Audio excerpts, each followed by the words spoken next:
Hello বন্ধুরা, কেমন আছেন আপনারা সবাই? আশা করি সবাই ভালো আছেন, আমিও ভালো আছি।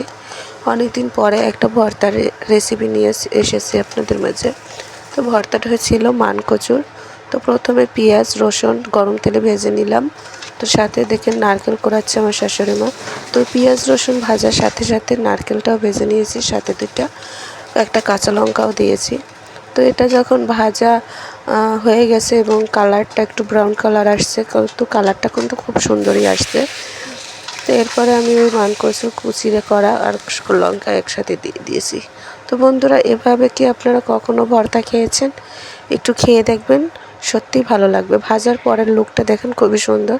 তো শাশুড়ি মা বাটতেছে, তার হাতের ভর্তা রান্নার ভিতরে টপ লেভেলের হয়, অনেক ভালো হয়, মানে সে ভর্তাটা অনেক সুন্দর করে বানাতে পারে। তো বন্ধুরা, সবাই ভালো থাকবেন, সুস্থ থাকবেন। এইরকম ভর্তা কেউ খেয়েছেন কিনা কমেন্টে জানাবেন। ভিডিও নিয়ে